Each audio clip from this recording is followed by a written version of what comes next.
Bonjour à tous et bienvenue sur La Retraite à 40 ans, le podcast pour prendre sa vie en main. Chaque dimanche, retrouvez une personne comme vous qui échange sans fil sur ses origines, ses ambitions, ses aspirations, sa relation à l'argent.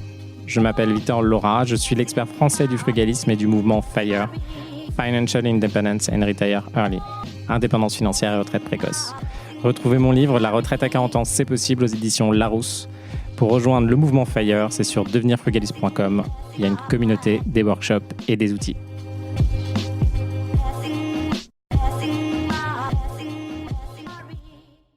Bonjour à tous et bienvenue dans un nouvel épisode de La Retraite à 40 ans. Donc là, j'ai tout quitté pour devenir journaliste à Londres. Et là, j'ai détesté. Je me suis retrouvée sans argent. Il me restait 300 € sur mon compte. Toute la belle architecture de Barcelone. Ça m'a donné envie de bâtir mon empire immobilier. Donc je suis rentrée à Paris. J'ai très vite acheté. Tu vois, à la fin de ma période d'essai, j'avais déjà trouvé mon investissement. Plus le temps passe, plus tu t'enrichis. Alors que quand tu travailles, tu vois, plus le temps passe, plus il y a des risques de licenciement, des risques d'être en mauvaise santé, ton métier disparaisse avec l'IA, etc. Alors que l'immobilier, sans rien faire, tous les mois, tous les jours, ta valeur nette augmente. Première phase, il faut acheter 3 biens. 3 biens, 1 million d'euros. Tu vois, par exemple, là, j'ai vendu un appart le 31 décembre. Ouais. J'ai sorti 140 000 €. Et... J'ai pris 10% pour me faire plaisir. J'ai fait une journée shopping millionnaire. Yes. Ouais. Oui, je les vois sur ton Insta, ouais. J'ai fait une journée shopping millionnaire, c'était vraiment hyper agréable. Donc, en une journée, tu as burné 15 000 balles. Ouais. Bonjour à tous et bienvenue dans un nouvel épisode de La Retraite à 40 ans. Aujourd'hui, j'ai le plaisir de recevoir Sonia. Salut Sonia. Salut, tu vas bien ? Super bien et toi ? Yes. Alors, je profite d'être de passage à Dubaï et toi aussi. J'ai vu sur ton Instagram du coup que tu étais à Dubaï. Je me suis dit, tiens, on va faire un podcast. Ça fait longtemps que je voulais t'interviewer. Yes. On s'est rencontrés lors d'un Drink Fire il y a peut-être 3 ans, je crois, à ce moment-là. Donc, n'hésitez pas à venir si vous êtes intéressé. J'en fais un normalement une fois par mois à Paris. Et tu es l'auteur aujourd'hui ou l'autrice de Créer votre empire immobilier en partant de zéro.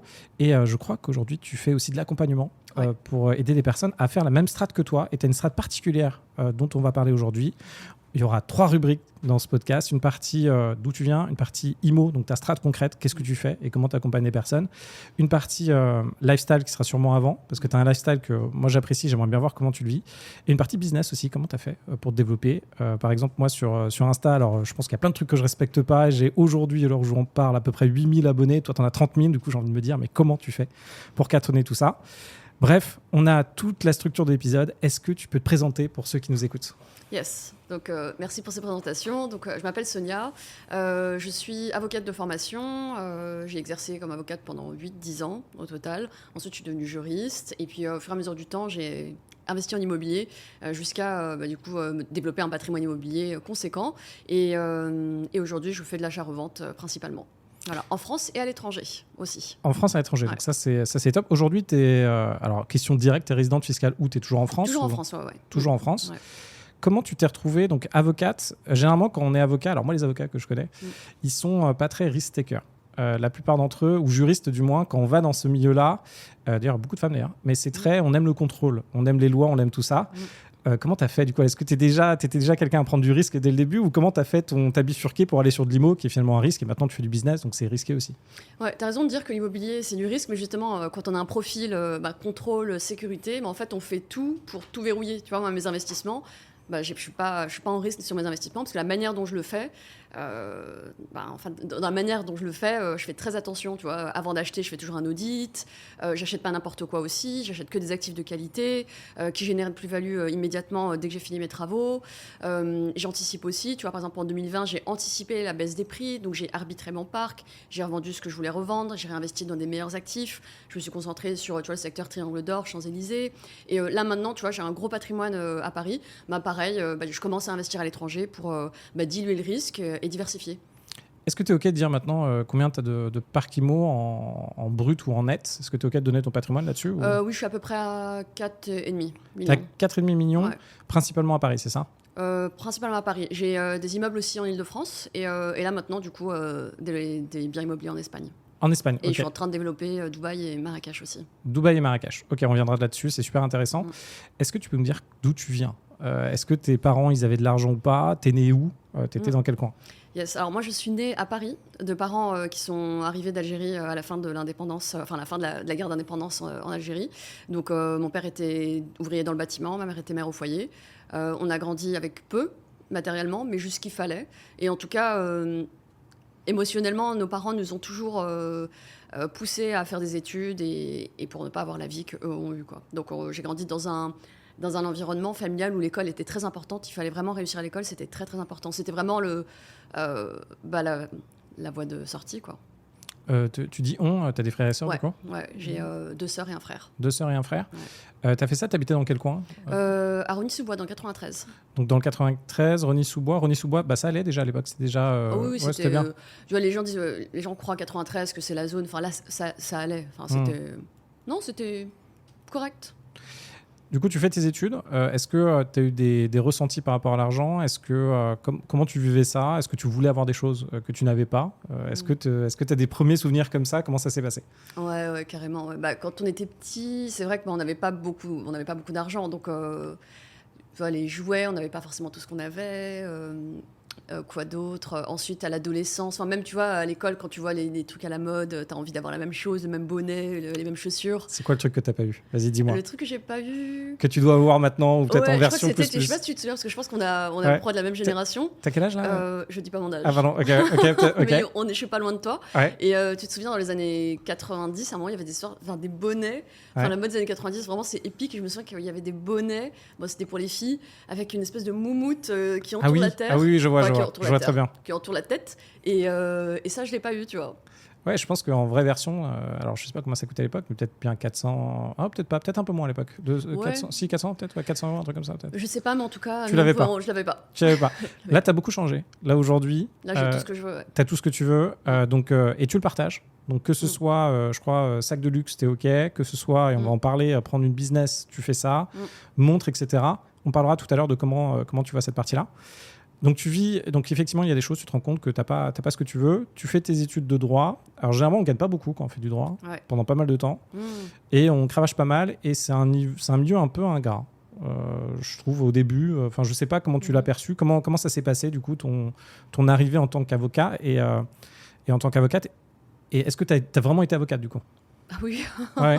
Oui, j'étais avocate au barreau de Paris, barreau d'Angleterre, oui. Et avocate en quoi? En finance. En finance, alors ça veut dire quoi, avocate en finance? Finance, en fait, c'est du financement. En fait, je conseillais des banques ou les emprunteurs sur des contrats à plusieurs millions d'euros. D'accord. Pour racheter d'autres entreprises, ou pour financer leurs besoins généraux du quotidien, ou pour financer des projets. Tu peux donner un exemple concret là? Par exemple, il y a un de tes clients, qu'est-ce qu'il voulait acheter? Comment tu l'aides toi en tant qu'avocate? Comment tu l'aidais en tant qu'avocate? C'est très contractuel. Hein. Donc en fait, c'était la rédaction de contrats. Donc en gros, par exemple, tu as une grosse entreprise qui a besoin, par exemple, de 100 millions d'euros pour se développer, racheter d'autres entreprises. Elle va avoir une banque. Cette banque étudie le projet. Et comme 100 millions d'euros, en général, c'est trop pour une banque, eh bien, cette banque va aller voir d'autres banques d'affaires. Donc c'est syndiqué, quoi, c'est ça? C'est syndiqué, exactement, ouais, c'est ça. Ok. Exactement. Et du coup, tu faisais rédaction de contrats, en fait, rédiger les contrats, les sûretés, tout pour que la banque prête l'argent de manière sécurisée à l'entreprise et qu'elle puisse se développer. T'as géré des litiges ou pas, du coup, post-contrat ou pas forcément? Post-contrat, j'en ai fait une fois un jour. C'était un milliardaire russe qui avait eu des difficultés. Mais à part ça, non. Ok. À part quand j'étais en stage, non. Mais moi, j'aime pas le contentieux. Moi, je suis très transactionnelle. En fait, on est là pour faire du business, on est là pour que tout se passe bien. Et ce que j'aime, en fait, en finance, dans mon activité, c'est que tout le monde est content. Tu vois, l'entreprise, elle a son argent. La banque, elle finance, elle est rémunérée aussi. Tout le monde est content, le projet avance et tout le monde avance vers la prospérité. Ouais, parce que quand il y a le contentieux, alors moi j'en ai des contentieux, c'est différent, mais il faut réussir à garder la même philosophie, quoi. Faut pas se tirer à balles réelles, faut réussir à prendre de la distance. Alors c'est dur quand c'est des gros montants. Ouais. Donc effectivement là, quand ton client russe, à un moment il est dans la merde ou t'es dans la merde et là les banques essaient de te choper tes trucs et toi t'essaies juste de maintenir et tout le monde se bat pour ses intérêts. Enfin tout le monde a l'impression qu'il se bat pour ses intérêts, c'est très compliqué. Là le contentieux, c'est vrai que c'est un autre domaine et puis la pression monte rapidement. Ouais, c'est très tendu. C'est tendu, pas agréable, ouais. Ouais, et les gens sont pas contents de venir te voir, tu vois. Moi, j'aime bien quand mes clients viennent me voir, ils ont un projet et je les aide à réaliser le projet. Ouais, c'est ce qui m'anime. Ouais, aider les gens à se réaliser, ouais. Ouais, je peux comprendre. Du coup, tu fais ça. C'est quoi ton déclic? Pourquoi à un moment tu t'es dit, est-ce que t'as commencé quand l'IMO et pourquoi t'en as fait en fait? Ouais. Alors, j'ai envie de commencer par juste le parcours. Quand est-ce que je me suis rendu compte qu'il fallait que je gagne ma vie? En fait, c'est aux alentours de 16-17 ans. Là, j'avais demandé un peu de l'argent à mon père pour acheter des vêtements. Je lui ai dit, on n'avait pas beaucoup de moyens. Donc, c'est compliqué. C'est là que j'ai compris qu'il fallait que je travaille. Donc, j'ai commencé à travailler. J'ai donné des cours. Après, j'ai travaillé au McDo quand j'avais 17 ans. Yes. C'était bien ou pas? Moi, j'ai toujours voulu le faire. Je sais pas pourquoi. Honnêtement, à 17 ans, c'est bien. Après, j'ai retenté vers 19 ans, impossible. Ah ouais, c'était les plus. Trop dur. Ah, c'est super dur. C'est super dur, ouais. C'est super dur. Mais toi, t'étais à la caisse ou t'étais Alors, j'ai eu une promotion. Au oui, début, voilà, c'est ça. au début Non, j'étais à la caisse et ouais. après, j'étais hôtesse. Je faisais les anniversaires des enfants. Ouais. Alors, pour ceux qui ne savent pas, généralement, quand on est une fille plutôt jolie, on nous met à la caisse. Quand on est un mec, par contre, on nous met souvent au fourneau pour faire fourneau, les. Ça pour faire les steaks. Ouais. Ouais, on n'a pas le droit de le dire, mais j'ai l'impression que c'est quand même ça les règles. Bon, après, j'étais aux frites aussi. C'était dur, ça. Ah ouais, les frites et puis. On avait des postes en fait. Il y avait ceux qui étaient aux boissons, ceux qui étaient à la caisse, ceux qui étaient aux frites. Mais on tournait, ouais. Et puis après, j'ai pris une petite promotion. Parce qu'il y a beaucoup de pression. Hein. Moi, j'ai des potes qui ont fait ça. Ça m'a toujours. Bon, pas long terme, mais j'aimerais bien juste tester pour le fun, tu vois. Voilà. Ouais. Ok. Là, tu vas pas être déçu. C'est clair. Donc très vite, j'ai eu envie en fait d'être indépendante, de gagner ma vie. Donc ça. Ensuite, le droit, c'est pas arrivé tout de suite. J'ai commencé. Je savais pas trop ce que je voulais faire. Visiblement, je disais à ma meilleure amie au lycée que je voulais devenir une femme d'affaires. C'est bien. On sait pas trop ce que c'est, mais c'est bien. Exactement. Ouais. Tu vois, même moi, je me mentionnais même pas. C'est elle qui me l'a rappelé il y a pas très longtemps. Donc j'ai fait un IUT un peu par hasard. Je savais pas trop quoi faire. Vraiment, je voyais des gens remplir des dossiers avec les profs à la fin du cours. Je savais pas ce que c'était, mais en fait, c'est pour des prépas. Bref, donc j'ai fait un IUT. C'est là que j'ai découvert le droit, les sciences sociales. T'as fait un IUT en quoi de quoi? Commerce ou... Ouais, technique de commercialisation. Ouais, voilà, c'est classique. Ouais, ok. Ouais. Parce que je voulais faire de la com au départ, mais j'ai pas été prise, donc j'ai fait technique de commercialisation. C'est là que j'ai découvert les sciences sociales, le droit, la sociologie. Et là, je me suis prise d'une passion pour les sciences sociales. Et j'hésitais entre faire droit, sciences politiques, éco. Et finalement, j'ai choisi le droit parce que je voulais un truc carré avec un métier. Ouais, puis c'est prestigieux, non, aussi, non C'est pas... Non. J'avais juste envie de faire un truc intellectuel. Je me sentais... Ah oui, et puis je faisais de la musique aussi en étant plus jeune. J'étais un peu chanteuse. Ah ouais, ah, super. Ouais. Et tu reprends un peu en ce moment? Non, ou c'est non, plus... non, c'était vraiment quand j'étais plus jeune. Ah, je sais pas, peut-être que ça te donne... Peut-être. Mais c'est, tu vois, quand tu fais quelque chose, en tout cas, moi, quand je fais quelque chose, je m'implique à fond. Oui. Et la musique, il faut vraiment s'y mettre à fond. J'en avais marre de tout le temps travailler ma voix, tout ça. Et puis j'avais envie d'être une intellectuelle. Donc je me suis plongée dans le droit. C'est pas mal ce que tu dis parce que tu vois, par exemple, il y a beaucoup de passions que j'aimerais développer. Tu vois, alors moi, je chante archi faux, mais si un jour j'aimerais juste chanter juste, mais je sais comme ce que tu viens de dire que ça va me prendre énormément de boulot. Le golf, j'aimerais bien aussi. Il y a plein de trucs que j'aimerais faire. Les voitures, j'aime bien, mais tu vois, là, demain, je m'achète une Porsche, par exemple. Je pourrais jamais la conduire parce qu'en fait, j'ai pas le temps. Et c'est exactement ce que tu as dit. C'est par paquet de passions que tu vas avoir. Moi, je sais que c'est au moins 10 heures par semaine. Et en fait, en regardant rapidement ma semaine, au lieu de faire un truc à moitié où je serais déçu toute ma vie, parce que si tu le fais à moitié, tu n'y arrives pas, exactement comme ce que tu viens de dire. Moi, je préfère me dire, ok, Victor, tu le fais pas, sois honnête avec toi. Et le jour où tu prends une passion, tu en prends une, tu vois, et tu la mets dans ton emploi du temps et tu keep up dessus. Exactement. Hyper dur. Exactement. Hyper dur. C'est ça quand tu es à fond dans ce que tu fais. Donc j'ai choisi le droit. Là, j'ai adoré. Vraiment, je me suis prise une passion pour le droit. J'adorais toutes mes matières. Vraiment, c'était un plaisir. Je faisais ça à fond, sauf le droit public. Je détestais ça. Et donc, en plus, je suis entrée en deuxième année de droit par équivalence après mon IUT. Donc, j'ai dû rattraper tout mon retard de la première année. C'était dur. C'était très dur. Ouais, surtout que tu savais pas forcément. Alors, moi, c'était mon ex, elle faisait du droit. Alors, du coup, j'ai suivi toutes ses études de droit. Tu vois. Elle avait 19, j'en avais 26 quand je sortais avec elle. Et du coup, elle suivait des cours. Et en fait, j'ai fait tous ces cours avec elle de droit parce que, pour l'aider. Ah ouais. Et du coup, j'ai compris, tu sais, les commentaires d'arrêt, tous ces trucs-là. Ça. Et effectivement, si tu fais pas ça, alors c'est très très logique, c'est très carré, mais bon, t'as quand même un peu de niveau à avoir pour pouvoir passer, quoi. Donc je sais pas comment t'as vécu ça. C'était super dur, hein. Tu vois, je mangeais plus, j'étais mais à fond, quoi. Je pouvais pas ne pas réussir, c'était pas possible. Donc je me suis mise à fond. Au début, c'était dur, tu vois, j'avais des 7 sur 10, mais ensuite j'ai pris des cours particuliers avec une fille qui était très bien, et tout de suite, je me suis améliorée, puis j'ai fini l'année à 12, et après toutes mes années, je les ai eues avec mention entre 13 et 14, 15. Comment tu l'as chopé? Comment tu as chopé la bonne personne pour t'accompagner? C'était une copine qui elle avait pris des cours avec cette fille et elle me l'avait présenté. Ok. Ouais. Du coup, tu fais ça, ouais. Après, qu'est-ce qui se passe? Donc à fond, effectivement. Donc j'avais des petits jobs étudiants, mais pas tout le temps. Et là, surtout, vraiment, c'est vrai que c'était compliqué financièrement, mais ça allait. Tu vois, quand t'es étudiant, j'avais une petite chambre à Paris. J'avais dit à mes parents, eux, ils étaient en banlieue. Ils avaient déménagé du coup de Rosny et c'était trop loin. Et moi, j'avais vraiment besoin près de la fac. Donc j'ai pris une petite chambre étudiant et je vivais pas beaucoup, mais c'était bien. J'ai adoré. Et ensuite, je suis partie à Londres faire un master à la London School of Economics. Donc là, j'étais hyper contente parce que c'est une très grande école. LSI, ouais. J'étais hyper contente parce que c'était une très grande école. Une des meilleures, Une des meilleures au monde, tu vois. Moi, j'étais une passionnée de sciences sociales. Donc j'étais hyper heureuse. Sauf que là-bas, en fait, c'était très compliqué financièrement. Très, très compliqué. Ah oui, parce que Londres, c'est un autre budget. Ça coûte cher, etc. Et j'ai fini la fin de l'année, je vivais avec 2 pounds par jour. Et t'étais en coloc avec... non, non, j'étais pas en coloc, j'étais en résidence étudiante. Mais après, à la fin, j'ai partagé des logements avec des amis, tout ça. Et là, c'était dur. Ouais, je mangeais juste, tu vois. Mes sœurs rigolent chaque fois que je raconte l'histoire. Mais oui, à la fin, vers, je sais pas, l'été 2008, quand je faisais mon mémoire, je vivais avec 1 ou 2 pintes par jour. Je m'achetais du riz et c'était mon repas. C'était mes 2 repas de la journée, quoi. Après, tu vois, moi, ce que je me dis, c'est que ça forge pas mal. Et finalement, quand tu es étudiant, est-ce que tu as vraiment besoin d'autre chose, tu vois ? Non. Parce que quand tu es focus, il faut le dire. C'est clair. Puis même quand tu commences l'IMO, etc., en fait, à un moment, ou même quand tu fais du business, tu es tellement obsédé par ce que tu fais que finalement, ton quotidien, t'as pas forcément le temps, voire l'énergie de profiter. T'as même pas envie de le faire parce que tout ce qui compte pour toi, c'est de réussir, quoi. C'est ça. Et tu es tellement nourri par ce que tu fais, les relations avec les autres, ce que tu étudies. Ouais, quand tu es jeune étudiant, tu n'as pas besoin de beaucoup, Est-ce que tu as quand même senti du manque et tu t'es dit demain je me rattrape ou pas du tout ? Forcément, tu vois, tu as bien fait de me poser les questions. Le manque dans l'enfance, bien sûr, c'est ça ensuite qui est ton moteur. C'est ça qui te pousse. Et ce qui fait qu'aujourd'hui, c'est vrai que je me fais plaisir. J'ai une vie matérielle confortable. Je l'ai construite. Et rien n'arrive tout seul, quoi. Du coup, tu finis ton master à LSI. T'as quel âge quand tu finis à peu près ? Comme ça, on a bien l'âge. Non, pas forcément, parce qu'on sait pas. Non, parce que tu sais, tu peux prendre des années en plus, en moins. Non, j'étais. En gros, j'ai fini mes études vers 24 ans, 24, 25, et ensuite j'ai fait 2 ans de stage. Ok, ce qui est classique, donc 2 ans de stage pour devenir avocat, du coup. Ouais, mais j'étais pas pressée d'entrer dans la vie active. D'accord. Pourquoi ? J'étais tellement heureuse dans ce que je faisais.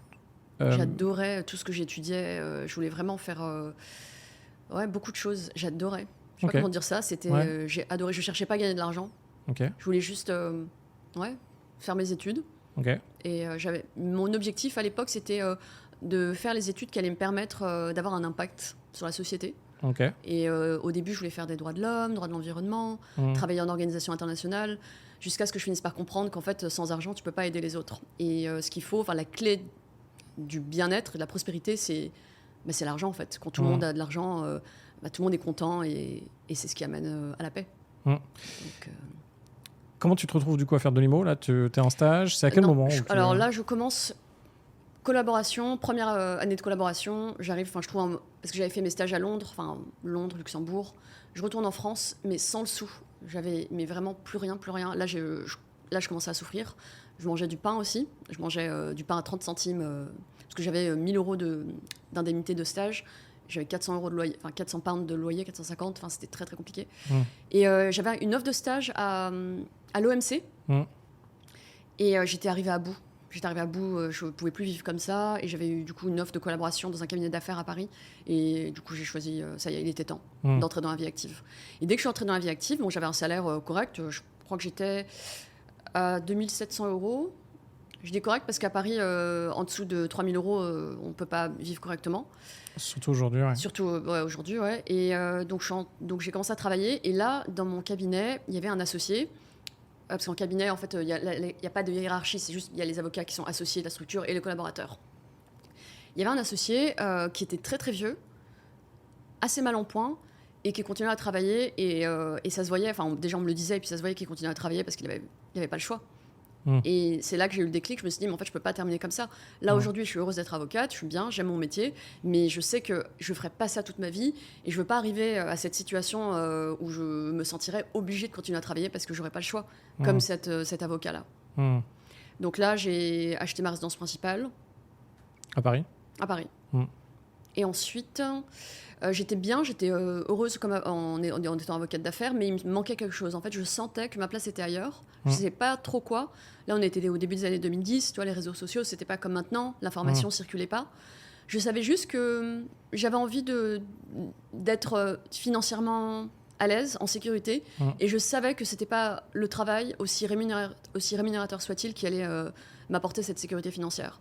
Okay. Donc j'ai assez vite compris que c'était l'investissement. Mm-hmm. Mais en même temps, c'était quand même diffus. Je t'ai dit, c'était farfelu. Je me rappelle qu'à l'époque, j'avais dit à mon expert comptable que j'avais envie d'acheter un appartement par an. Il m'avait rionné. Parce que c'était complètement farfelu, quoi. Alors que maintenant, c'est la base. Bref. Et donc, je suis devenue journaliste à Londres. Parce qu'en fait, je voulais écrire déjà à l'époque. Je voulais écrire, j'écrivais des nouvelles. J'avais dit que j'étais, et je suis toujours une intellectuelle. Donc j'avais envie d'écrire. Et c'est juste, comme plus jeune, je faisais un petit peu de journalisme. Je m'étais dit que si je me sentais pas si épanouie que ça en tant qu'avocate, c'est peut-être que ma place était dans le journalisme. Donc là, j'ai tout quitté pour devenir journaliste à Londres. Je l'ai trouvé facilement avec mes diplômes. Et là, j'ai détesté. Je me suis retrouvée sans argent, avec un métier qui ne me stimulait plus intellectuellement et surtout qui ne me permettait plus d'aider les gens, en fait, d'avoir ce sentiment d'aider les gens à améliorer leur vie. Et donc ça a duré quelques mois jusqu'à ce que je finisse par être au fond du trou. En plus, j'étais en couple à ce moment-là. Enfin, ça n'allait pas. Et j'ai fini par partir. Et il me restait 300 € sur mon compte. Et là, je suis partie m'isoler. J'avais trop des billets pour Barcelone. Je suis partie m'isoler toute seule un week-end pour comprendre ce que je voulais vraiment faire de ma vie. Et c'est en découvrant l'architecture de Gaudi que là, j'ai compris ce que je voulais faire. C'était rentrer à Paris et faire de l'immobilier, et bâtir mon empire immobilier, et faire comme tout ce que j'avais vu à Barcelone, des beaux bâtiments, tu vois, Gaudi, toute la belle architecture de Barcelone. Ça m'a donné envie de bâtir mon empire immobilier. Donc, je suis rentrée à Paris. J'ai retrouvé un boulot d'avocat assez rapidement. J'ai très vite acheté. Tu vois, à la fin de ma période d'essai, j'avais déjà trouvé mon investissement. Tout semblait vraiment parti à fond pour bâtir mon empire. Sauf qu'après, il s'est passé ce qui se passe pour tout le monde.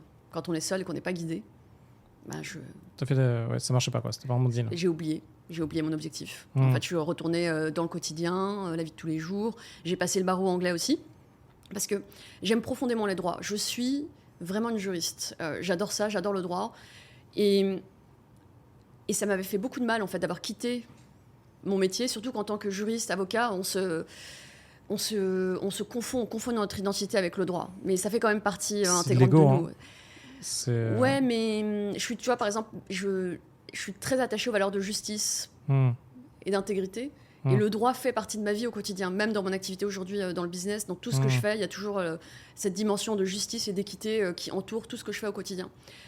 Donc, bref, l'activité de journaliste, ça m'avait tellement fait du mal, effectivement, oui, c'est vrai, à l'ego, que j'ai eu envie de me réapproprier le droit, en fait, de revenir dans le droit, même si j'étais toujours avocate, mais...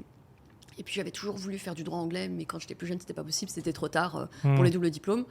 Donc, au lieu de bâtir mon empire immobilier, j'ai passé le barreau en Angleterre.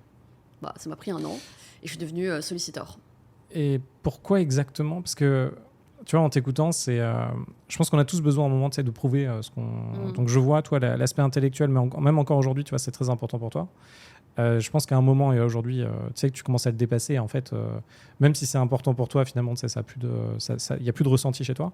Là, j'ai l'impression, enfin, moi, je me projette un peu sur toi. Tu sais, moi, j'ai perdu énormément de temps parce que j'ai besoin de prouver que je pouvais faire des trucs d'un point de vue business, tu vois. Ouais. Et j'ai l'impression, dans ton cas, tu avais besoin de prouver que, ce statut-là, tu peux l'atteindre, tu l'auras, que c'était un peu ton évolution un peu égotique, alors qu'en fait, au fond, t'es rentré là-dedans pour ce truc d'ego, alors qu'en fait, si tu veux réellement faire de l'argent et y aller, t'aurais fait ton empire immobilier, t'aurais racheté les biens et t'aurais exécuté, quoi. Ouais, je vois ce que tu veux dire. C'est pas l'ego en soi, c'est plus, j'ai dit, on s'identifie beaucoup au droit quand on est juriste, et j'avais envie, c'était un rêve de petite fille, en fait, enfin pas de petite fille, mais plutôt de jeune étudiante. J'ai toujours été très forte en anglais. Je sais pas pourquoi, comment, depuis le collège, j'ai toujours eu des 19 sur 20, 20 sur 20 en anglais. J'ai toujours été très forte, et même si, tu vois, je dis, dans mon éducation, l'école était très importante, mais mes parents ne connaissaient rien de l'école. Donc, j'avais aucune idée de quoi faire. Et d'ailleurs, je pensais à faire une fac d'anglais, pour tout te dire, avant de découvrir le droit, etc. Mais non, pour moi, c'était une manière de terminer mon travail. Tu vois, j'étais avocate et j'avais envie d'aller au bout des choses. Et ça m'avait fait tellement de mal de quitter ce qui me faisait du bien, parce que le droit me fait du bien. C'est dans mon ADN. Pour moi, c'est très important au quotidien. Dans tout ce que je fais, même dans le business, je suis quelqu'un de très juste, très droite, très honnête. Et ça fait partie de moi, quoi. Et j'avais envie d'aller jusqu'au bout, ouais. C'est quoi, sollicitor ? C'est avocat. C'est avocat ? Okay. Parce qu'en Angleterre, la profession d'avocat elle est divisée en 2 professions. Tu as les sollicitors qui font du transactionnel, en gros, des contrats, qui rédigent, et les barristers qui font du contentieux. Les barristers, yes. C'est quoi, par exemple, là aujourd'hui, donc tu as un coaching IMO là, là maintenant aujourd'hui. Ouais. La cible, est-ce que tu es OK de dire combien ça coûte ou pas forcément? Ouais, ça coûte combien Là, actuellement, on est à 15 000 €. Tu as 15 000 €. Donc, moi, par exemple, ta cible, c'est qui? Par exemple, tu marches très bien avec qui? Les gens qui ont le même parcours que moi, des gens qui ont fait des études, à qui on a promis une vie de rêve après avoir fait des études, et en fait qui se rendent compte qu'un travail, aussi rémunérateur soit-il, ne suffit pas, et qu'en réalité, la clé du bien-être, c'est la liberté et en réalité l'indépendance financière. Je ne dis pas qu'il ne faut plus avoir de travail, pas du tout. Alors moi, je ne fais pas partie de ceux qui vantent la liberté financière, quitter votre travail, pas du tout. Il faut continuer à travailler. Mais quand tu as des revenus, du patrimoine qui viennent nourrir tes revenus en parallèle, c'est ce qui t'apporte une sérénité, une sécurité, une tranquillité sur le long terme.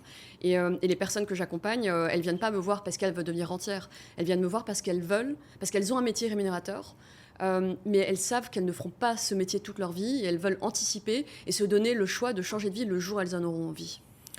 Très bien. Je t'appelle. Là, par exemple, moi, je veux du coup faire des invests. Qu'est-ce qu'on fait ensemble? Là, par exemple, c'est quoi ta strat là? Qu'est-ce que tu me fais acheter? C'est quoi le truc où tu sais que ça marche bien? Ouais, alors moi, mon approche, c'est il faut faire les choses en 3 phases. Première phase, il faut acheter 3 biens. 3 biens, 1 million d'euros. En fait, ma promesse, c'est d'acheter en 18 mois 1 million d'euros d'immobilier. Et quand on ne connaît pas, on se dit mais c'est incroyable, c'est quoi cette promesse en 2 oreilles? Mais en réalité, c'est largement faisable, puisque mes clients, ils le font. Où ils arrivent peut-être à la 850. Mais donc, moi, en tant que client, je gagne combien du coup la moyenne, il faut être à 4 000, entre 4 et 6 000 € par mois. Donc, je suis entre 4 et 6 000 € par mois. OK, je vais acheter 3 biens du coup à Paris. Donc, 3 biens à 350. Ouais, c'est ça, exactement. Première phase, 3 biens. Et en général, c'est souvent avec la même banque. Tu vois, moi, mon premier million, c'était avec la même banque. En général, la première banque, elle suit. Donc, 3 biens de qualité. On fait du luxe, on fait du haut de gamme. C'est là que la valeur se trouve. On achète des actifs de qualité. C'est quoi un actif? Là, par exemple, aujourd'hui, là, tu me dis qu'il faut acheter un truc. J'achète quoi là? Concrètement, demain, là, j'achète quoi? Alors, tu choisis un secteur près de chez toi. Et tu choisis le secteur le plus huppé. Le plus huppé près de chez toi. Le plus huppé près de chez toi, ou en tout cas dans lequel le delta entre les prix bas et les prix élevés est le plus haut. Pourquoi? Parce qu'en fait, l'objectif, c'est d'acheter le moins cher possible. En fait, le but, c'est d'acheter un taudis dont personne ne veut. Moi, j'achète que des taudis qui puent, qui vraiment pourris, quoi. Alors, taudis avec... Alors, oui, attention, parce que dans taudis, il y a... je me dis attention à moi. C'est, tu vois, par exemple, tu as le taudis rez-de-chaussée et tu as le taudis 3e étage, tu vois. Non, on achète des taudis qui présentent les caractéristiques de logements prestigieux. Alors, c'est quoi les caractéristiques de logements prestigieux? Alors, il faut déjà un bon emplacement. Donc, il faut un bon emplacement. Plus ton emplacement est premium, plus ta plus-value est assurée. OK, moi, j'habite dans le 5e. Typiquement, dans le 5e. Tu choisis les rues dans le 5e, tu choisis les rues les plus prestigieuses, là où les prix en mètre carré sont les plus élevés. Donc, moi, j'habite à côté du Luxembourg. Je prends un truc qui est vraiment... Alors, fais attention, parce que pour 350 000, peu importe la superficie. Il faut pas moins de 25 mètres carrés. Moins de 25 mètres carrés. 25 mètres carrés. Ouais. Donc, entre 25 et 40 mètres carrés, c'est pas la peine d'aller plus haut parce qu'il n'y a pas de rentabilité. Donc 300, alors je fais juste des calculs, moi je divisé par 25 mètres carrés, ça fait 12 000 € du mètre carré. Ok, donc là je pense qu'on trouve largement. Et si on fait 40 mètres carrés par contre, ça devient trop. Pour ce quartier, mais là par exemple, toi, les zones où tu as du 7005, c'est vers où que tu fais ça? C'est 18e et 20e. Alors, il y a beaucoup de choses à dire, tu vois, je peux pas tout résumer en 2 minutes. Parce qu'il y a 2 stratégies. Il y a la stratégie où tu vas vraiment dans le haut de gamme et tu as la stratégie dans les secteurs en gentrification. Historiquement, je faisais de la gentrification, c'est-à-dire que j'achetais dans le 18e, 20e. Ouais. Au début, j'achetais à 6 400 du mètre. Ouais. Ensuite, quand les prix ont monté, j'achetais maximum 8 000, entre 7 500 et 8 000. Et je revendais à 10 11 000. 10 11 000. Là où il y a les beaux haussmanniens, là, c'est ça, vers Guy Moquet, tout ça Moi, j'étais Jules Geoffrin. Voilà, Jules Geoffrin, très beaux immeubles. J'ai fait des très très belles plus-values là-bas. Mais cette stratégie de gentrification, elle ne fonctionne pas quand le marché est baissier. Et donc, c'est pour ça qu'à partir de 2020, j'ai bifurqué sur les Champs-Élysées, Triangle d'Or, avenue Montaigne, etc. C'est quoi les triangles d'or déjà? Triangle d'Or, c'est un triangle entre l'avenue Georges V, l'avenue François Ier et l'avenue Montaigne. Tu as un triangle. Oh, ok. Et c'est le quartier ultra premium, je vois. Et donc, tu choisis. Parce que, attends, pourquoi ça marche pas quand tu es en baisse? Parce que là, tu as des énormes coûts. Enfin, tu vois, moi, je vois différemment. Là, dans le 18e, tu sais, ça a chuté de 20%, peut-être dans des endroits, même plus. Moi, je vois ça, je me dis, bon, je vais en racheter 2-3 et je la vendrai plus tard. Pourquoi ça marche pas quand... Parce que, en fait, la gentrification, c'est quoi? C'est quand le marché se contracte, quand tu as tellement d'acheteurs qui ne trouvent plus dans leur secteur de prédilection et ils se déplacent. Et c'est ce phénomène de déplacement des acheteurs qui fait monter les prix dans les secteurs en gentrification. Mais quand les prix baissent, il y a moins d'acheteurs. Donc les acheteurs n'ont plus besoin de s'éloigner parce qu'il y a plus de biens sur le marché et ils trouvent ce qu'ils veulent dans le secteur dans lequel ils recherchent et n'ont plus besoin de s'éloigner. Donc la gentrification est en panne. Mais ça dure, toi, tu tables combien de temps? Parce que oui, toi, en fait, ça dépend des périodes. Toi, tu fais un invest. Donc, par exemple, là, je suis avec toi, donc j'achète trois appartes. Je prends des appartes qui ont, du coup, les traits des appartes qui sont de qualité. Donc, encore une fois, les traits des appartes de qualité, c'est quoi? C'est de la lumière. Lumière, bon immeuble, bonne copro. Donc, bon immeuble, bonne copro, ça se voit comment? Tu le vois, les parties communes. Il faut qu'on se sente bien à l'intérieur. Soit propre, quoi. Ben, luxe, quoi. Faut que ce... Pas nécessairement luxe, mais juste propre. Propre, ok, propre. Propre, bien tenu, vraiment des bonnes parties communes. Tu vois les vieux immeubles, t'as des vieux immeubles, je pense que toi, bah oui, parce que t'as les apparts à Paris. Tu vois, les vieux immeubles, vraiment. Moi, j'en ai aussi. J'évite, mais tu vois, un immeuble, quand il est mal tenu, tu le vois, quoi. Donc, il faut quand même des bonnes parties communes, Ok. Donc, bonne luminosité, avec un intérieur que tu peux optimiser. Typiquement, un studio, tu le transformes en T2. Un T2, tu le transformes en T3. Ok, tu fais ça, pourquoi? Parce que ça augmente la valeur. Ça augmente la valeur, mais il faut que tu aies du coup des fenêtres pour faire une chambre en plus. Ouais, mais quand on n'a pas, moi dans mes studios, tu vois, sur les Champs-Élysées, je mets une chambre au second jour et ça marche très bien. Mais tu la vends pas en tant que chambre? C'est un studio, mais les gens préfèrent un studio avec un coin nu séparé qu'un studio, tu vois, que d'avoir le lit dans le salon. Oui, en fait, vu que tu fais pas du... ok, en fait, excuse-moi. Et en plus, tu vois, le défaut, il faut le transformer de manière à visuellement le faire oublier. Tu vois, par exemple, moi, mes chambres au second jour, à l'intérieur, il y a un beau papier peint, il y a un beau miroir. C'est vraiment, tu oublies le fait que c'est une chambre au second jour. Pareil, par exemple, mon dernier achat à Paris, c'était un appartement avenue Montaigne avec un couloir de 4 mètres de long. Donc, gros défaut. Sauf que du coup, je l'ai fait oublier ce défaut en peignant ce couloir en vert, en créant une boîte, et avec le fond en orange, ce qui fait qu'en fait, dès que tu ouvres, tu es ébloui par la beauté de ce que tu vois, quoi. Tu as fait en fait l'actif visuel. Parce que en fait, pendant un moment, alors je sais pas, peut-être que toi tu sais ça. Moi, j'ai voulu faire. En fait, je pense que dans chaque endroit qui est un peu cool, tu as un actif visuel très fort. Genre, tu as au moins une statue, tu as quelque chose, ou tu as ce que tu as fait avec le couloir, un truc très très fort. Quand on est un peu luxe, et c'est là où d'habitude les gens se prennent en photo, tu vois, quand dans les restos sympas. Juste si on revient sur ton dernier invest, du coup, à Montaigne, ça t'a coûté combien l'invest à Montaigne? Ouais, alors est-ce que je peux dire les 3 phases? Ouais, les 3 phases, ouais, je suis. Vas-y. En fait, on a beaucoup de choses à dire. Vas-y. Les 3 phases, parce que les investisseurs, habituellement, ils vous disent ok, achetez 2 colocs, vous allez avoir 500 euros de cash flow et vous allez être bien, vous allez avoir 1500 euros de cash flow au total. Moi, je ne vois pas les choses comme ça. L'argent en immobilier, il se fait à la sortie et il se fait avec des actifs de qualité. Donc, moi, j'ai une approche en 3 phases. Première phase, tu achètes 3 biens de qualité. Dans chaque bien, tu vas avoir, si tu fais bien les choses, tu vas avoir entre minimum 50 000 et jusqu'à 100 120 000 euros de plus-value. Donc 300 000 euros de coût total de projet, c'est ça? Ouais. Et ton bien, par exemple, le dernier Avenue Montaigne, il m'a coûté, je l'ai acheté 366. J'ai fait 50 000 de travaux. Les frais de notaire, de mémoire, je crois que je devais être à 30 000, quelque chose comme ça. 8% sur 366, peut-être 28 000, quelque chose comme ça. Et là, aujourd'hui, il vaut 550. Ok. Comment tu sais qu'il vaut 550? J'ai fait venir des agences de prestige et j'en fais venir 2 ou 3. Et, parce qu'il est vraiment très, très, très, très bien placé. Il est vraiment magnifique. Et bref, donc, phase 1, on achète des actifs de qualité. Ensuite, on arrive au stade où effectivement, tu as 1 million d'encours, donc les banques, elles veulent plus trop te prêter. Donc là, c'est le moment de vendre. Donc on entre dans la phase 2, on arbitre le patrimoine, on vend 1 ou 2 biens pour sortir le cash. Et si on a bien investi, du coup, on se retrouve avec 200 000 euros. Par exemple, moi, quand j'ai fait cette phase, j'ai sorti 180 000 euros, 50 000 euros et 140 000 euros. Et là, tu as beaucoup de cash. Et avec cet argent, là, par exemple, sur tes 3 biens, tu n'es pas obligé de vendre les 2. Tu peux en vendre juste 1, mais on va dire que tu as 100 000 euros. Et là, avec 100 000 euros, en fait, tu vas investir, parce que les banques prêtent avec 10% d'apport. 100 000 euros, c'est 1 million. Et moi, tu vois, typiquement, dans ma phase 2, j'avais sorti, je dis, à peu près 300 000 euros et j'ai fait 3 millions derrière. Parce qu'ensuite, tu entres dans une phase où donc, tu vends pour sortir l'argent et tu réinvestis toujours dans des actifs de qualité et qui sont rentables à la location comme à la revente, parce qu'à la location, en fait, tu fais de l'immobilier de luxe. Tu vois, par exemple, moi, mon appart avenue Montaigne, je loue 4 000 euros. Parce que c'est un logement luxueux qui est très bien placé. Tu descends à toutes les boutiques de luxe. Et les gens qui vont... tu as beaucoup de gens qui viennent à Paris, qui ont de l'argent et qui sont prêts à payer le prix tant qu'ils sont dans un logement qualitatif et bien situé. Et ensuite, une fois qu'on fait ça, on arrive à la phase 3, qui est la phase dans laquelle je suis. Phase 3, c'est bon, tu as un beau patrimoine, tu as de l'argent partout. Et là, tu commences à diversifier et tu fais ce que tu veux. Tu peux continuer à travailler, il n'y a aucun problème. Je te dis, moi, je ne fais pas partie de ceux qui te disent quitte ton emploi. Voilà. Donc, tu fais ce que tu veux. Par contre, là, tu es libre parce que tu as de l'argent partout, tu as ton matelas. Et ce qui fait que tu revends des actifs comme tu veux. Et là, tu diversifies, tu fais ce que tu veux. Entrepreneuriat, marchand de biens, tu peux investir à l'étranger comme moi, ce que je fais. Vraiment, tu fais ce que tu veux. Parce que ça y est, tu as développé un matelas, un fonds de trésorerie qui va te servir à faire grossir l'effet boule de neige. Ouais, c'est très clair. Là aujourd'hui, là, quand tu veux vivre à l'année, du coup, là, tu n'as pas forcément beaucoup de cash flow, là. J'en ai, mais moi, je compte pas sur le cash flow. Du coup, là, par exemple, en début d'année, tu burnes combien par an en lifestyle, à peu près? Tu as le truc? En lifestyle... pour ta vie? Moi, mon argent, il va effectivement dans les... les voyages. Après, vêtements aussi.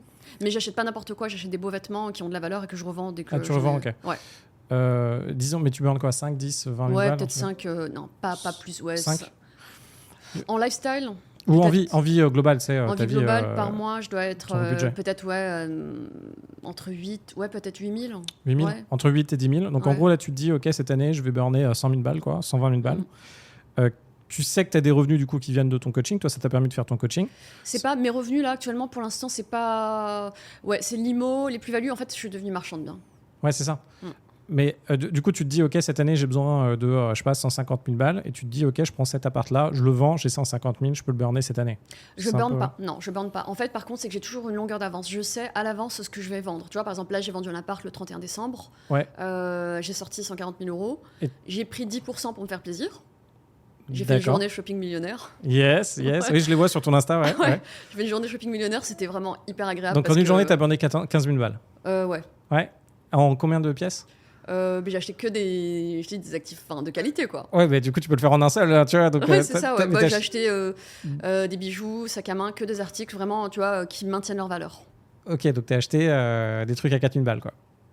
Oui, bien sûr, ouais. Non, mais je vérifie parce que tu sais. Non, j'ai acheté. Qu'est-ce que j'ai acheté? Parce qu'en fait, ça, je l'ai déjà fait. En fait, à chaque fois que je vends un bien, je me prends 10%. Quand je peux. C'est vrai que pas tout le temps. Par exemple, quand j'ai sorti 50 000 €, ouais, bon, en plus, j'ai payé la taxe sur la plus-value. Voilà. Okay. Bon, quand je peux. Mais ouais, j'avais déjà fait ça. J'avais vendu un appart à 100. J'avais eu une plus-value de 180 000 €. Je m'étais fait une journée shopping millionnaire à 10 000 €. Ouais. Et ok, super. Et donc c'est comme ça que tu te. Et toi, ça fonctionne sur toi. Tu te sens. Ouais. Mais tu vois, j'ai toujours une longueur d'avance. Par exemple, je te dis, l'année dernière, j'ai vendu un bien. J'ai acheté en Espagne. Tu vois, là, je suis sur un chantier à Marbella. Ouais, toi, c'est vrai, tu fais Marbella. Ouais, Marbella. Et parce que maintenant, je veux développer mon patrimoine à l'international. Alors, pourquoi? Pour diversifier. J'ai déjà j'ai plusieurs millions de patrimoine à Paris. J'ai pas besoin de plus. Okay. J'ai besoin de diversifier. Et j'anticipe toujours. Tu vois, comme en 2020, j'ai anticipé la baisse des prix et j'ai eu raison. Ouais. Parce que, tu vois, tout mon patrimoine, il faut le dire, hein, oui, mon patrimoine a baissé. La valo de... Tu vois, par exemple, je t'ai dit, là, j'ai réinvesti, je sais plus, peut-être 200, 250 000, je sais plus, en apport sur mes nouveaux investissements. Oui, l'argent a disparu, en valo. Mais l'immobilier, c'est du long terme. Je préfère 10 000 fois que 250 000 € aient disparu dans du patrimoine à Paris que ça ait disparu... dans du lifestyle, tu vois, et surtout que c'est du court terme. Dans des journées shopping, t'aurais pu en faire 10. L'immobilier, c'est du long terme, donc... Le truc que je me demande, c'est du coup là, tu penses quoi de l'immobilier parisien? Est-ce que tu penses que ça va tenir? Est-ce que tu penses que c'est plus à risque? Et qu'est-ce que tu penses des immobiliers où tu vas? Donc tu fais Marbella, Espagne, tu vas faire Maroc, c'est ça, Marrakech peut-être? Maroc, Dubaï. Et Dubaï, ouais. Comment tu vois ça aujourd'hui? Ok, question très intéressante. Paris, alors déjà, l'immobilier à Paris, effectivement, est en baisse depuis 2022, depuis la hausse des taux d'intérêt.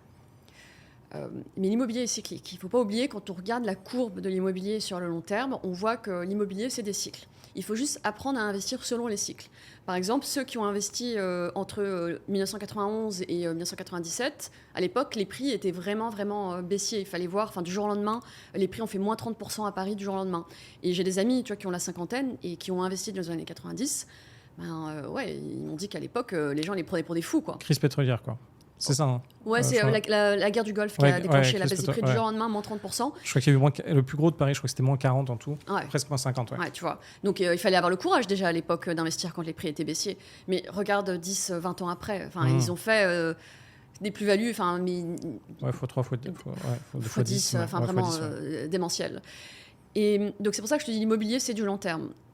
Donc ça, c'est la première chose. L'immobilier est cyclique. Et une période de baisse, c'est pas gênant. Là, effectivement, depuis 2022, on a cette période de baisse. Je sais pas combien de temps ça va durer. Mais quand je vois que celle des années 90 a duré 7 ans, pourquoi pas, peut-être que ça va être la même chose. Et ça, c'est la première chose. L'immobilier est cyclique. Ça a remonté quand même, ça a beaucoup remonté. C'est en train de se... Oui, c'est vrai. Parce de que se stabiliser, en tout cas. Tu vois, moi, j'ai des trucs qui ont fait moins 15%, moins 16%, tu vois, dans certains quartiers. Et finalement, là, on est à du moins 9%. Donc, en fait, par rapport au plus haut, moi, j'avais acheté avant. Mais par rapport au plus haut, on a quand même refait, du coup, peut-être 10% d'augmentation sur ces trucs-là, tu vois. Ouais, c'est vrai. Mais en tout cas, donc, l'immobilier, c'est du long terme. On n'investit pas de la même manière quand le marché est baissier que quand il est haussier. Par exemple, moi, j'ai fait des très belles plus-values, j'ai fait des x2 sur ce que j'ai acheté à Jules Geoffrin, mais parce que j'ai investi à une période au début des années 2010 où personne n'avait envie d'investir, tout le monde était déprimé. Donc, voilà. Et puis, c'est toujours facile, avec le recul, de dire qu'un tel a de la chance, voilà. C'était la bonne période. Bah non, là, c'est une bonne période, en fait. Parce que ne serait-ce que par le mécanisme de l'inflation monétaire, l'immobilier est gagnant dans tous les cas. J'ai une question personnelle pour toi là. Je regarde un appart, alors peut-être pour moi, mais je suis pas sûr de le faire, mais alors je sais pas si c'est l'ultra luxe, mais entre 5 et 12 millions, tu vois. Je regarde un truc pour faire ma RP là-dedans. Et là, je vois qu'il y a énormément de biens qui arrivent sur le marché. Du coup, moi, je flaire le truc. Je me dis, bon, bah, finalement, il y a personne les gens paniquent. J'ai l'impression quand même en France, surtout ceux qui ont les moyens, et je les comprends. Et du coup, je me dis, bon, bah, je vais signer un deal, tu vois. Je vais choper un truc qui vaut 12 millions, je vais l'avoir à 5, tu vois. Alors, vu Tour Eiffel, etc., qui est un actif que je pourrais vendre plutôt en luxe, qui est plutôt ton domaine que le mien. Moi, je suis pas très, très bon en luxe, tu vois. Et qu'est-ce que tu en penses de ça? Parce que les gens, ils flippent quand même, ils se barrent, là. Ceux qui ont de la thune, ils se barrent. Alors, on en arrive du coup à ce que j'avais envie de te dire. En fait, sur l'une des raisons qui font qu'aujourd'hui, je diversifie mon patrimoine à l'étranger, c'est parce que c'est vrai que le monde a changé. Depuis 2020, depuis le Covid, le monde a changé. Avant, les gens étaient attirés par les grandes villes économiques dans lesquelles l'emploi était important. Enfin, tu regardes Paris, Londres, New York, les gens allaient dans les villes dans lesquelles il y avait de l'emploi. Aujourd'hui, les gens ont la possibilité de travailler à distance et donc ils vont dans des destinations où il fait bon vivre. Donc toutes les villes comme Dubaï, Marrakech, les endroits comme Bali, tous ces endroits où, en fait, d'où tu peux travailler à distance, les gens vont plutôt vers ces villes. Et ce qui fait que c'est vrai qu'avec la révolution qu'on est en train de vivre, la révolution numérique qu'on est en train de vivre, les nouveaux centres d'attractivité économique, je pense personnellement, vont plutôt être ces villes-là instagrammables, quoi. Des villes où il fait bon vivre, où il fait beau, et où l'immobilier est en train de monter. Ouais, du coup, là, tes targets, c'est donc tu fais Espagne, Marbella, là. Ouais. Là, c'est quoi ton cible, ton appart, ton invest cible, c'est quoi? C'est-à-dire à Marbella? Ouais, est-ce que tu as un truc? Tu sais, moi, je réplique les trucs que je fais tout le temps. Est-ce que oui. toi, tu as... Je fais la même chose, exactement. Ouais. En fait, je fais la même chose. Pour le coup, là, par contre, j'ai pas besoin de plus d'immobilier. En fait, j'ai déjà suffisamment de patrimoine.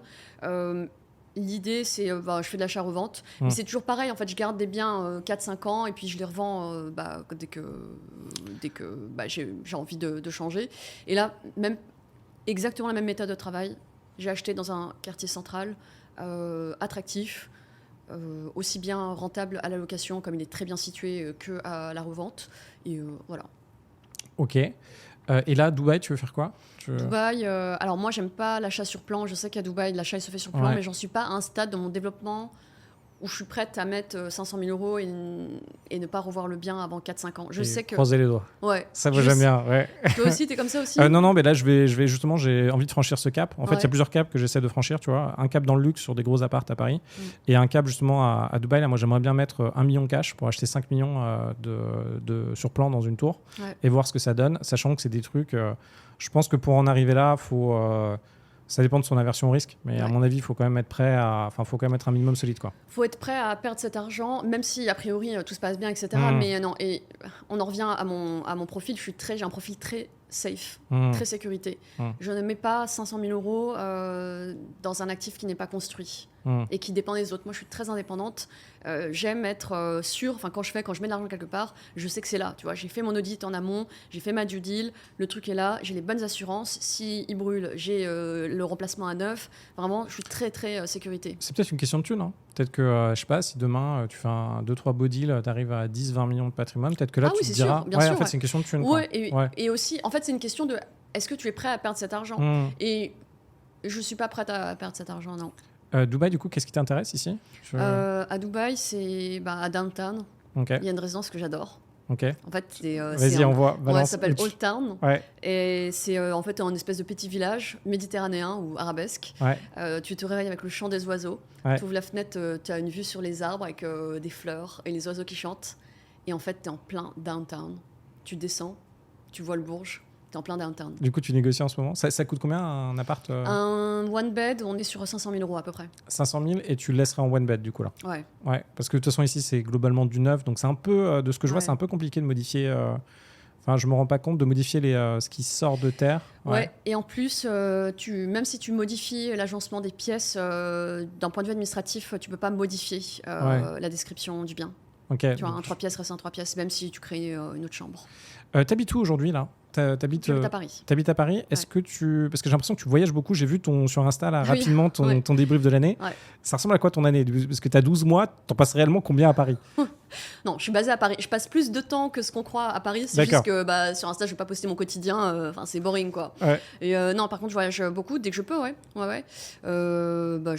J'aime bien. J'ai besoin de bouger. On parlait de lifestyle, tu étais en train de me vendre la carte Amex que tout le monde a vendue plein de fois. Pourquoi? À quoi ça sert une carte Amex? Ça sert à prendre une business en vol et je vous encourage Alors, je vous encourage pas à prendre de la business parce que le jour où vous allez goûter la business, vous n'allez plus jamais vouloir revenir en éco. Surtout, je pense qu'on doit prendre à peu près les mêmes sur les autres 380 ou des choses comme ça qui sont d'Emirates, sont vraiment bien. Du coup, ta technique, donc toi, tu payes quasiment toutes tes business, tu les payes grâce à l'Amex, c'est ça? Quasiment toutes, ouais. Tu dois dépenser combien pour financer? Ça fait combien de trajets? Comment ça marche après? Ouais, en fait, on voit beaucoup. Moi, je suis très anti-vendeur de rêve. Donc, moi, je dis la réalité. C'est vrai que oui, je voyage en business, mais je ne paye pas mes places 3 500 €, 4 000 €. C'est complètement de la folie. Il y a 2 moyens de payer ses places en business. Le premier, c'est d'acheter une place en éco et ensuite d'attendre la dernière minute pour faire un upgrade. Voilà, c'est ce que j'ai fait là pour tout le monde et on m'a pas permis d'acheter en upgrade. Ah si, alors d'habitude, on les a à 500 à 1000 € la business quand on fait ça. Sauf que cette fois-ci, là, j'ai vu le petit bouton qui n'était pas allumé, on m'a pas envoyé le petit mail, du coup j'ai appelé, on m'a dit ouais Victor, c'est 2000 balles cette fois-ci, là ça me fait chier quoi. Ouais, c'est ça. Alors le risque, c'est qu'effectivement de pas trouver de place tout court ou bien qu'elle soit trop chère. Ça c'est vrai. Je me suis fait avoir comme ça quand je suis allée au Japon. Je suis allée au Japon là, au mois d'avril et à l'aller je voulais faire ça, sauf qu'effectivement plus de place en business et j'étais dégoûtée. J'ai fait 12 heures en classe éco, vraiment. C'est vrai que quand tu as connu la business, c'est un enfer. Ah, mais surtout quand tu fais des longs trajets. Surtout quand tu fais des longs trajets et de nuit. C'est horrible. Par contre, au retour, j'ai réussi à choper une place à 900 € et là, j'étais trop contente. Je me suis réveillée à 2h du mat pour être sûre d'être la première à prendre l'upgrade. Donc ça, c'est la première option. Okay. La deuxième, c'est de prendre une American Express, effectivement. Et en fait, l'American Express, l'idée, c'est de faire toutes tes dépenses avec. Et quand tu es investisseur immobilier et que tu achètes des cuisines à 6 000 €, du parquet à 4 000 €, en fait, tu montes assez vite. L'idée, c'est de cumuler des miles. Donc, moi, toutes mes grosses dépenses, je les achète en miles. En plus, je t'ai dit que maintenant, avec mes plus-values, j'achète des articles de luxe aussi avec l'Amex. Donc, à chaque fois que j'achète un article luxueux, ça passe sur l'Amex. Et tout ça fait des miles. Et en fait, en gros, tu finis par avoir tellement de miles que tu voyages en business en miles. En fait, tu as une option sur l'application Air France où tu mets acheter avec mes miles. Et là, tu vois que tu peux acheter tes places avec des miles. Tu es avec Air France, toi? Ouais.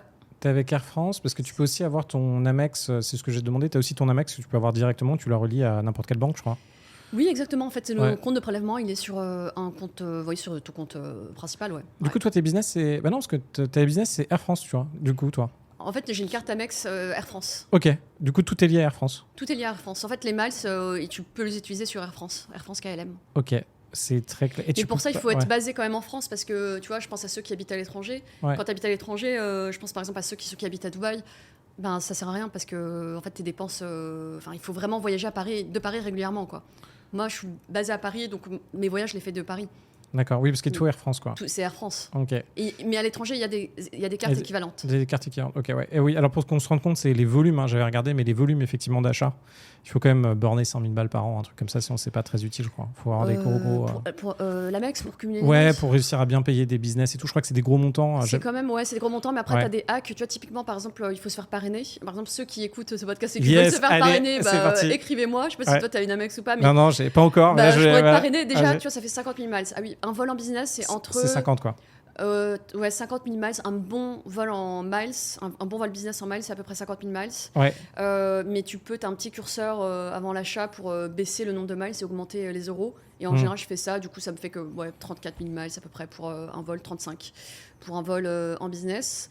tu mets un peu plus d'euros, mais pas beaucoup. Et après, tu as des hacks. Donc déjà, il faut se faire parrainer pour avoir 50 000 miles. Donc déjà, tu as tout gagné parce que tu as déjà un vol qui vaut 3 500 euros qui est offert. Okay. Et ensuite, sur tous tes achats, tous les gros achats, quand on investit sur IMO, il faut les faire passer sur l'Amex.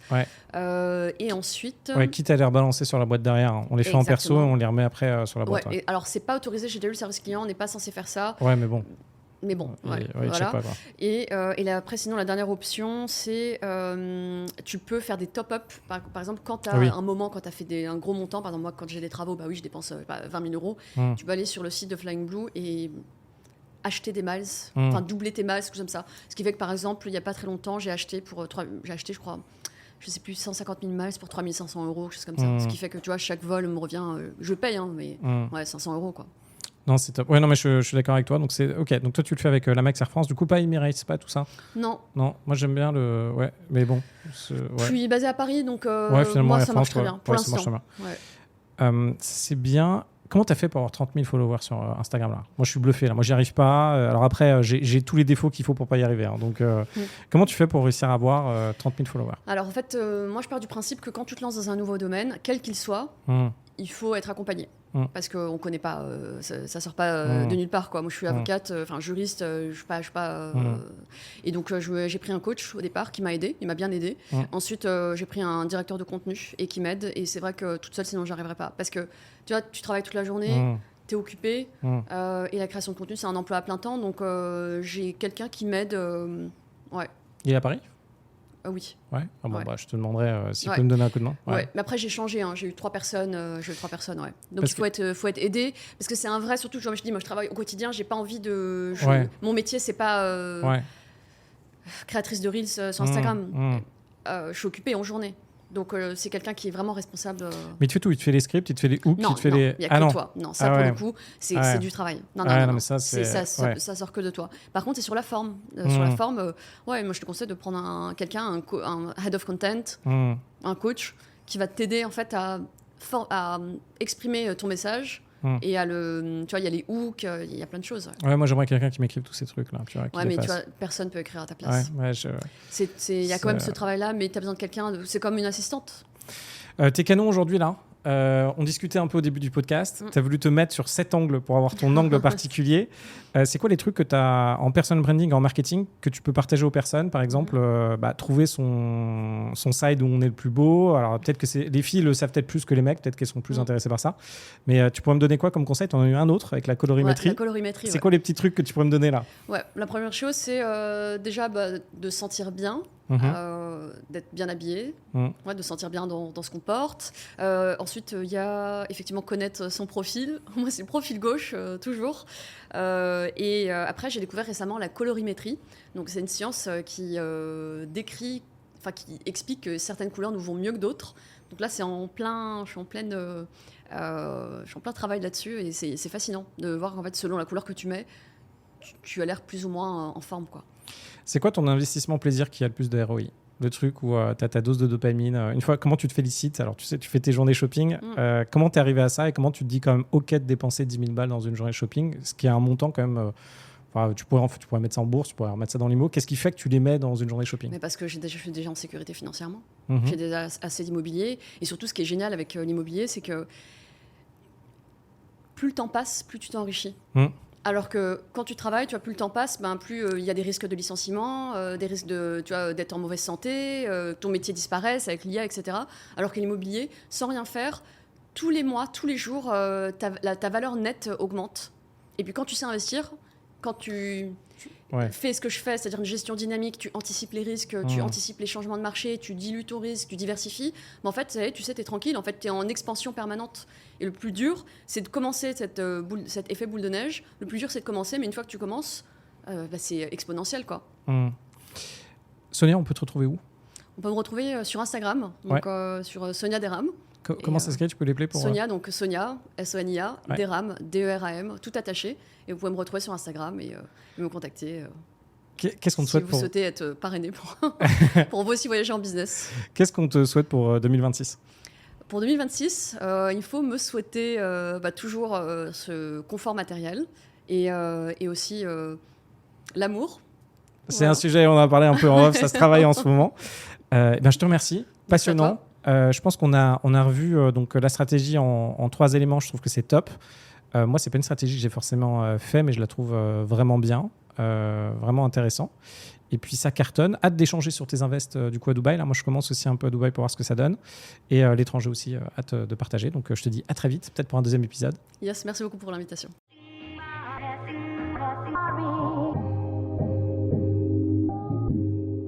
Vous venez d'écouter un épisode de La retraite à 40 ans.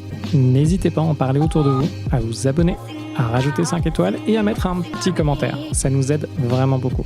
Pour être informé des nouveautés, rendez-vous sur devenirfrugaliste.com. Une question, je réponds sur LinkedIn, Victor Lora, L-O-R-A. Et surtout, n'oubliez pas, vous êtes déjà au top. À très vite.